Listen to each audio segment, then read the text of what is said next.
అధికార పార్టీలో ఉన్నటువంటి లీడర్లకైనా అధికార పార్టీ నచ్చకపోతే వాళ్ళ స్వేచ్ఛ, అధికార పార్టీకి రాజీనామా చేసి ప్రతిపక్షంలో ఎల్లకన్నా పోవచ్చు, దాంట్లో వచ్చిన బాధేముంది? ఇప్పుడు అట్లంటే బీఆర్ఎస్ అధికారంలో ఉన్నప్పుడు కాంగ్రెస్ పార్టీలోకి వెళ్ళి బీఆర్ఎస్ వాళ్ళు కూడా ఎమ్మెల్యేలను తీసుకున్నారు. ఇప్పుడు బీఆర్ఎస్లో గెలిచినటువంటి 9 మంది ఎమ్మెల్యేలను కాంగ్రెస్ వాళ్ళు కూడా తీసుకున్నారు. ఆ రోజు బీఆర్ఎస్ గవర్నమెంట్ ఉన్నప్పుడు కాంగ్రెస్ పార్టీలో అసంతృప్తిలో ఉన్నటువంటి వాళ్ళు ప్రతిపక్ష పార్టీకి రాజీనామా చేసి అధికార పార్టీలోకి పోయారు. అధికార పార్టీలో బీఆర్ఎస్లో ఉన్నటువంటి లీడర్లు కూడా చాలామంది అధికారంలో ఉన్నప్పుడు బీఆర్ఎస్ పార్టీకి రాజీనామా చేసి ప్రతిపక్షంలో కూడా వచ్చారు. ఈటల రాజేందర్ రాలేదా? అధికార పార్టీకి రాజీనామా చేసి హుజరాబాద్ నుండి ఆయన పోటీ చేసి గెలిచిండు. అంటే సర్వసాధారణం కదా, పోటీ చేయడం ఓడిపోవడం సర్వసాధారణం.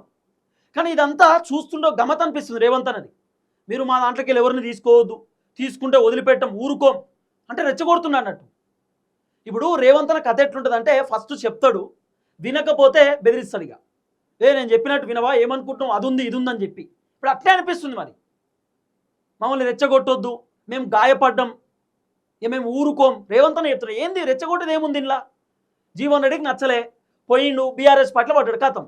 ఇప్పుడు రేపో మాపో ఇంకా 10-15 మంది లీడర్లకు కాంగ్రెస్ పార్టీ నచ్చట్లేదు, రేవంత్ రెడ్డి వ్యవహారం నచ్చట్లేదు. ఇప్పుడు అంతేందుకంటే చాలామంది కాంగ్రెస్లో ఉన్నటువంటి సీనియర్ లీడర్లకు రేవంత్ రెడ్డి పదవులు ఇయ్యలే, రేవంత్ రెడ్డి పక్కన పెట్టిండు. రేవంత్ రెడ్డిని పొగిడేటటువంటి వాళ్ళకే రేవంత్ రెడ్డి పదవులు ఇచ్చిండు. ఒరిజినల్ కాంగ్రెస్ పార్టీకి సంబంధించినటువంటి లీడర్లకు ఇప్పటిదాకా ఒక్క పదవి చక్కగా రాలేదు. మరి వాళ్ళు సఫర్ అవుతారు కదా.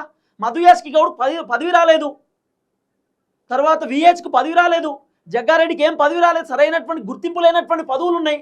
మరి వాళ్ళు బాధపడరా, ఇబ్బంది పడరా? రాజగోపాల్ రెడ్డికి మంత్రి పదవి ఇస్తా అని చెప్పి ఇప్పటిదాకా ఇయ్యలే, మల్రెడ్డి రంగారెడ్డికి చెప్పి ఇయ్యలే, ప్రేమసాగర్ రావుకి ఇయ్యలే. మరి వీళ్ళందరూ మంత్రి పదవులు లేవు కదా. మరి మంత్రి పదవులలో లేనటువంటి వ్యక్తులు కూడా అసంతృప్తితో ఉంటారు రేవంత్ రెడ్డి మీద. బీఆర్ఎస్ పార్టీ నుండి కాంగ్రెస్ పార్టీలోకి వచ్చినటువంటి వ్యక్తులకు మంత్రి పదవులు. పొంగులేటి శ్రీనివాస్ రెడ్డి ఒరిజినల్ కాంగ్రెస్ పార్టీ లీడరా? పొంగులేటి బీఆర్ఎస్ నుండి కాంగ్రెస్లోకి వచ్చిన వ్యక్తి. Jupally BRS to Congress, Tummala BRS to Congress. ఈయన బీఆర్ఎస్ పార్టీలో ఎమ్మెల్యేగా గెలిచి కాంగ్రెస్ పార్టీలోకి వస్తే పోచారం శ్రీనివాస్ రెడ్డికి వ్యవసాయ శాఖ ముఖ్య సలహాదారులు పోస్ట్ ఇచ్చింది రేవంత్ రెడ్డి. ఏం చెప్తాం ఇంకా? తర్వాత వివేక్ వెంకటస్వామి, ఆయన వేరే పార్టీ నుండి కాంగ్రెస్ పార్టీలోకి వస్తే ఆయనకి టికెట్ ఇచ్చి మంత్రి చేసిండు. ఇట్లా మాట్లాడుకుంటూ పోతే చాలామంది పక్క పార్టీ నుండి వచ్చినటువంటి వాళ్ళకి మంత్రి పదవులు.